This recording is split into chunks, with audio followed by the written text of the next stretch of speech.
Hey everyone, Jesse here, one of the owners of the Humble Fungus, full-service mushroom farm and mushroom cultivation supply shop here in Lafayette, Colorado. So I actually wanted to do a rewind and an update. The last couple of days I've been talking a lot about millet and millet prep and no soak, no simmer, and also pressure cookers, how to pack them and things like that, and I can't deal with the glare on my glasses. So, what was my goal? Let me back up to what the goal is. When you're growing mushrooms, you're in a fight. Basically, you're fighting unnatural forces. And what I mean by that is that a fungus's natural habitat is not a plastic bag filled with millet, right? If you were to take this bird seed or rye or any other grain that you're using and put it in a plastic bag with some water, what would grow? Mold, right? You'd have a great big mold problem, right? So, what we have when we're growing mushrooms is an environment that is basically good at growing two things, as I've said. Mold, mushrooms. So, your goal with grain prep is not to be fast. Your goal with grain preparation is to make it sterile. And you want to make it sterile for the following reasons. You don't want bacterial infections. You don't want other fungi infections. You don't want random bits of living creatures and other things that probably are living in the seeds hanging out, right? What you want is you want to reduce the grain that you're using to its base compounds, right? If you take something organic and you remove all living life, what you're left with is a completely sterile, aseptic environment. Okay, so that all being said, I figure you want to make some grain.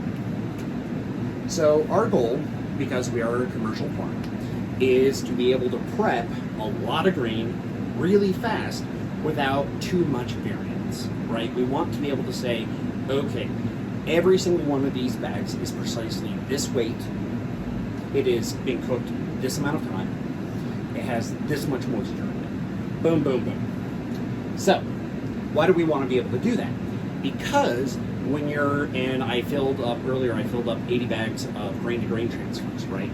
When you're doing 80 bags of transfers at a given time, or 100 or 150, right, you don't want variance, right? So let's say you have a 50-50 chance that the bag of grain that you prepped is good.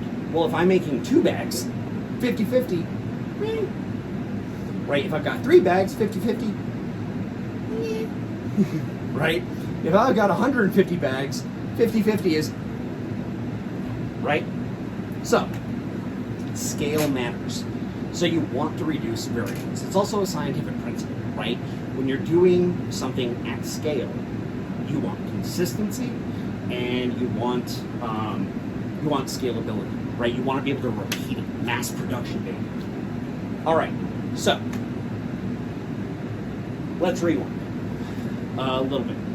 When I started the company, I was using corn. I love corn. I actually love corn, and I would be using corn today if A, it had a smaller grain size, because I need lots of tiny grains with lots of surface area to basically inoculate hundreds of thousands of bricks. So I used corn, and I love corn, but corn doesn't scale. Why doesn't corn scale? You have to cook corn. You can't just do an overnight soak. You can't just wing it like I'm doing this with this millet. You've got to cook corn, right? You've got to cook out the starches. You got to rinse it. It's a mess. Works great for using jars. Then I moved to rye. Rye is relatively easy to prep. You do a 16-hour overnight soak. You rinse it off, and you hang it up. You let it pour off the water, let it dry for a couple of hours. You bag it and you sterilize it. That's super good, right? Rye ain't bad. It's fine, but rye has, rye is a big grain, and honestly, rye has somewhat slower growth than what I'm noticing with this millet, right? And I've had a couple of customers ask for millet, so I figured, what the heck? I might as well do a large-scale millet experiment. Well, that's what I've been doing. And, fast forward to using hundreds of pounds of rye berry. What I realized is, so you've got a couple of variables. Some people like to soak, then cook. Some people do only a cook, right? But here's the issue. It's way too variable. Why is it way too variable? Okay, if I take a bag of millet and I pour it into one of these bags precisely for 1,000 grams, nothing else, I know precisely what's in it, right? 1,000 grams, dry. If I take millet, I soak it overnight, I cook it, then, okay, I've got about 1,000 grams by weight of rye. That's great, but is the rye hydrated completely? Is it way too variable? Do you have, is it actually hydrated enough? So there's a lot of variability in the cooking process. Did you cook it too much? Did you cook it too little? Did you soak it too long? Did it start sprouting? So rye loves to sprout. And I have ADHD, and so I forget about my rye batches all the time, and all of a sudden I'm freaking growing sprouts and I'm brewing beer. So I love rye, but I've been messing around with wild birdseed and millet, and I've had better results. So I'm going to now focus on the results, because the results that I had going from corn to rye, corn was a better, overall, I actually prefer corn over rye. It's much, much faster in terms of mycelial growth. But millet is faster than corn. So it's faster than rye and it's faster than corn. That's sort of crazy. Great. But millet, most millet prep texts all focus on cooking and soaking and cooking and soaking and cooking and soaking and endospores. The short version is this. Go and get white whole millet. And I say whole because it still has its hull, right? This is birdseed, right? Now, you can buy this mixed with other stuff. Obviously, birdseed, you can buy it with sunflowers mixed in. Okay, like if you get white pure millet and some sunflowers, I don't think the mycelium is going to really care. But it changes the recipe and adds variables. So you go to Jack's, you can go to Tractor Supply, you can go to any feed store or pet supply, and generally speaking, you'll be able to find white millet because it's bird food, chicken food, livestock food, right? So now we have a stable, consistent source. So the nice thing with rye, it's never mixed with anything. Rye and rye. Woo. Millet, usually mixed with things. Me. So this is millet, and I'm not going to claim that it's pure, right? Because I still find bits of corn and everything in it. But one piece of corn in 12 bags doesn't really matter. So we have reduced a variable. We've reduced, we now know exactly what this is. And it's by the 50-pound bag. It's nice, it's big, it's cheap, right? And yeah, so now let's go back to our goal, our consistency goal. We need consistency. So I don't want to cook, right? But I want to make sure that these are really good places for mushrooms. So that gets us to a no soak, no simmer recipe. What do I mean by that? So most prep texts require you to do a soak, then a simmer. Rye, corn, many other things, they all have the same rough recipes. But, as I discussed just a second ago, cooking at scale doesn't scale. Like literally, I can't be running enough hot plates to be boiling things off and then it introduces a whole host of variability that I don't want to deal with. So, I could do no soak, no simmer, which is basically the idea that you put a precise amount of grain into a thing, a jar or a bag, and you add a precise amount of water, and you sterilize it. And this works exceedingly well. There's lots of no soak, no a simmer tag. Works great. For our experiment, I wanted to be able to nail about a 3-pound bag of spawn. A 3-pound bag of spawn is a whole bunch of spawn. About 1 to 2 cups, or 2 to 3 cups of this, and I can inoculate all the bricks in my row, right? It's crazy. A little bit goes a long way, and I can actually multiply these to even bigger bags, right? Cool. So I wanted about 3 pounds. I need it sterile. I need it completely sterile. I don't want to, I don't want to know, did you cook it an hour? Did you cook it this long? I want to say, you must cook it at least this long, right? I want to know exactly what's going into it, so it's white millet. I haven't washed it, doesn't matter. Mycelium came from space, or fungi came from space.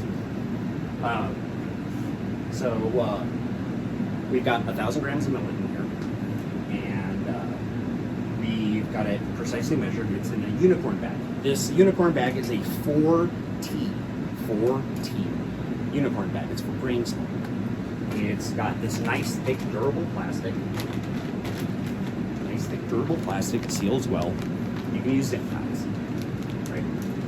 So, let's set up the experiment. What was the experiment? The experiment was 1,000 grams of millet, dry, into a unicorn bag, just like you see here, unsealed, with 500 grams of water. And just to kind of show you what that looks like,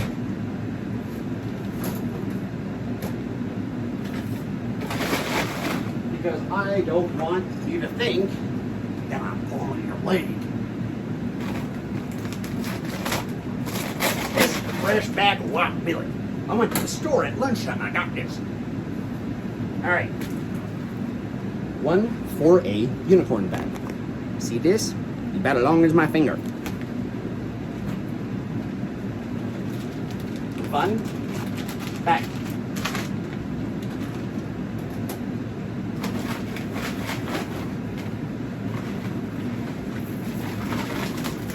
Now the question is can I get it out without making a giant mess? The answer is probably no.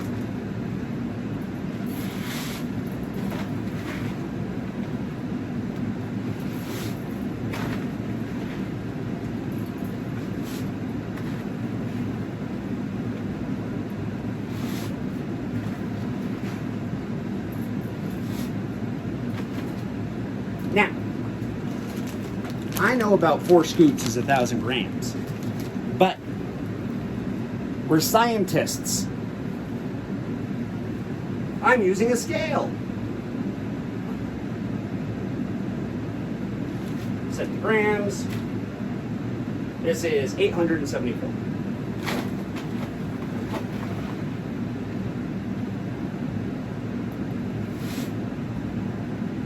Now it is 1,082 grams, so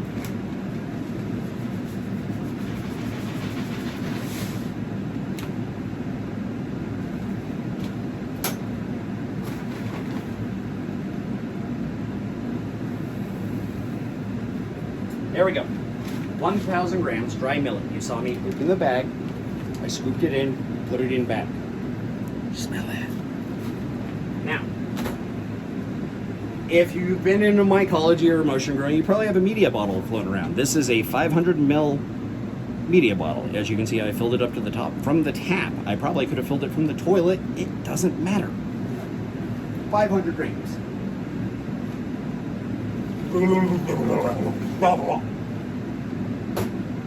Done. Voila. So,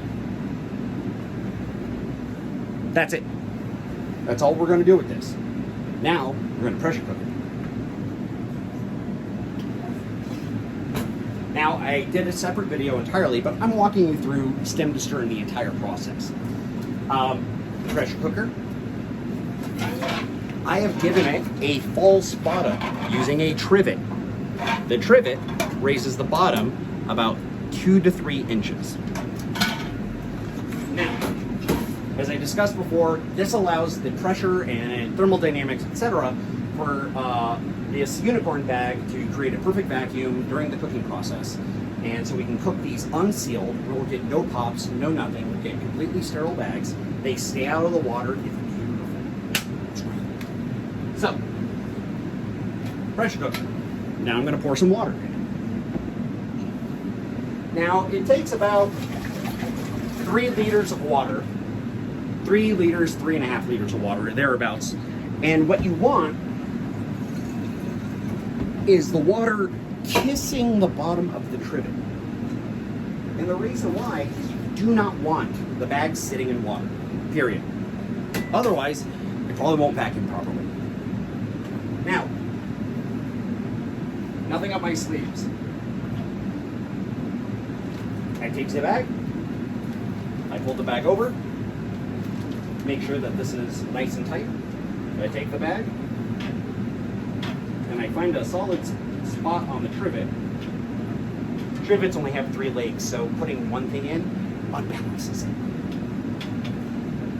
And I'm actually pushing this up against the wall of the pressure cooker. I'll show you this. There's a reason why.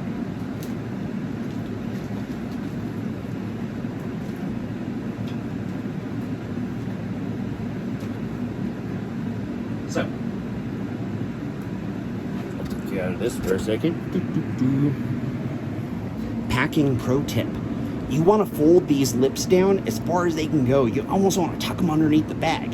The best way to get it to hold the form, as you see here, is to actually fold it over and press it against the side of the pressure cooker. Guess what?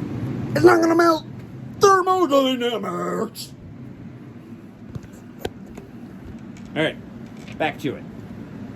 So, this is a 23 quart Presto. I am going to put exactly 6 bags in here. 6 3-pound bags. I'm not going to put any more in there. Why?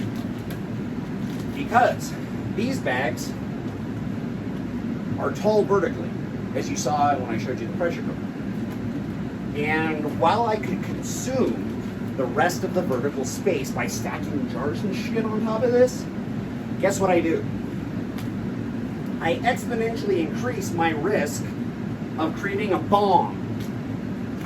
B-O-M-B. Bomb. Not your mom. Right? So, the more you pack in here, the less sterile it will get. Flat out, if you are packing this thing completely full, all the way up to the top, your shit ain't sterile. Period.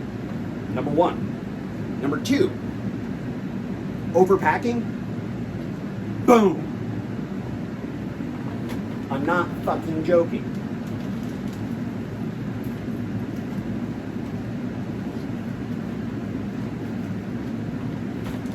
You gotta treat this stuff with the respect that it deserves.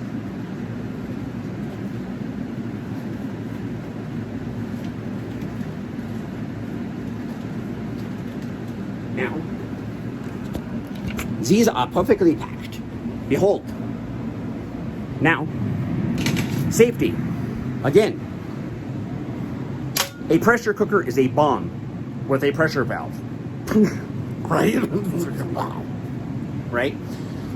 So, there's a trivet raising this up 3 inches. About 3.5 liters of water. Bags, lots of vertical space. Why? Because I don't want to make a bomb. But, guess what expands during the cooking process? The plastic bag. The plastic bag will melt and expand during the cooking process. And during that time, it goes up. It will actually get into your gauges. These gauges up here. Therefore making a bomb. So, I'm going to use the shitty little thing that came in the bottom of this, put it on top, and I'll slap the lid on it. So, let's recap real fast. 1,000 grams of millet, 500 grams of water, a 4T unicorn bag, folded, unsealed, trivet at the bottom, thingy on top to keep it from blowing up, lid.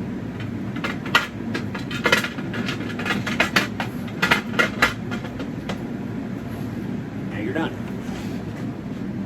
But that sterilization process, remember, we're going to reduce variability. When you're cooking something, and you're trying to sterilize it, what is the greatest asset you have for sterilization? It's time, not temperature, right? Above a certain temperature, you're carbonizing the objects within it, right? If you run something at 200 degrees Fahrenheit for 24 hours, it will be as sterile as a brick, right? You don't need to run it at 300 hours for 16 minutes, right? That's not how thermodynamics works. So you want longer times, right? It's not smoking meat, low and slow. You want it nice and high, 200 degrees or higher Fahrenheit, not too high, and you want it long. So, most common wisdom says, you can 15 psi in 90 minutes. That ignores the relative density of the object being cooked, as I already talked about in a previous video. So, what do? How do we remove that variability? We cook an additional hour. So, we actually cook and sterilize here for a minimum of 2.5 hours, 3 hours if I'm feeling salty, right? 2.5 hours at 15 psi under pressure, the thing is sterile. If I was doing the same cook at 200 Fahrenheit, but there was no pressure, I'd run that bad boy for 24 hours. Dead as stuff's in there, right? So, off my soapbox. Now, what does this look like when you unpack it? Oh, I've already got this here. So, remember, these are unsealed. And now in my other video, I pointed out that I could unpack this and be completely filthy, right? I could unpack it on the floor. I could do anything because these are vacuumed shut. Why? Don't believe me? And I'll actually show you unpacking this. This bag I pulled out from that pressure cooker we just packed. As you can see, during the cooking process, the millet, you can see that there's a fairly dry amount of millet right here. Then there's some pop kernels here on the side that was touching the side. But overall, it's looking pretty good, right? So this is perfectly vacuumed. It's sterile, right? Nothing is getting through this barrier right now, which is why I can stand here and talk. Right? So, that's cool. Now, before I use these, actually, this is a customer order, so I'm not going to use these. But if I were going to use these tomorrow, I would actually let them cool in front of the flow hood, and then I would break and shake them, and I would seal them. Or I would inoculate and seal, right? I don't have to seal them right now. They're going to cool in front of the flow hood. Don't care. But even then, I could cool it right here or over there, and it doesn't matter because it's vacuum. This thing is safe as long as you don't mess around with this part. Cool. So, unsealed, no pop bags, no melted bags. Sweet. Now, let's see what's inside to make sure I'm not pulling your leg. Dun, dun, dun, dun, dun, dun, dun, dun, dun. Oh my God! It's exactly what you just saw! No!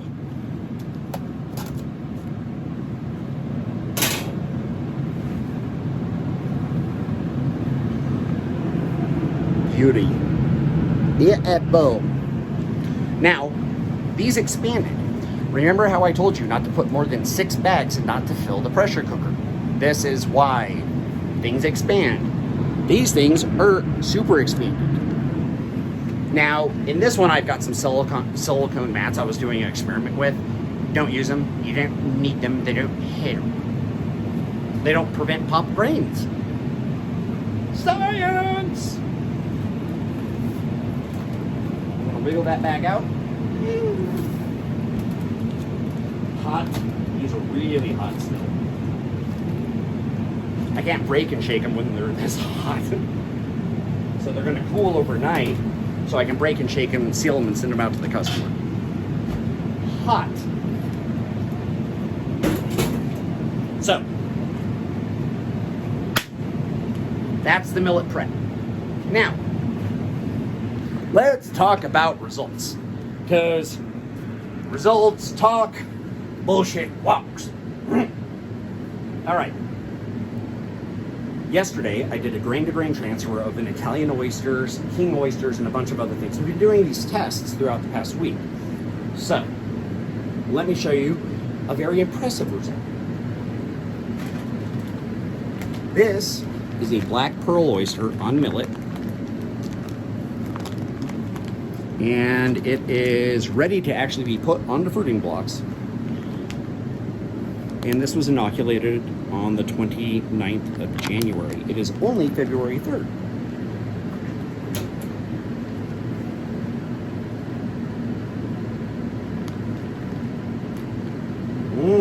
Results. That's only a couple of days to colonization, ready enough for a block. Now, I'll probably throw this back in to see if it turns shock white. But, shorter timeline. How long does nutrient uptake take? This is an Italian oyster. This Italian oyster was a grain-to-grain transfer done on 2/1, 2 days ago. As you can see, all of the fungi and all the mycelium is already starting to explode and extend its hyphal tips to the new nutrient source, right? That is crazy, right? But that's a couple of days, right? Maybe you can see that with rye berry, maybe not.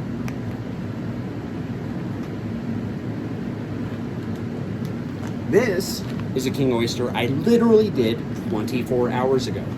As you can see, it's already exploding into the grain. This is less than 24 hours of growth, right? We've already been breaking and shaking these bags to more evenly distribute it. It's that aggressive. So, those are our test bags, and the test results speak for themselves. 1,000 grams of white millet, 500 grams of water, in a 4A unicorn bag, unsealed, yields a 3.3 pound after inoculation pound bag of millet that is completely sterile. Also, remember to pressure cook 2.5 hours. Anyways, hope results speak. I'm going home.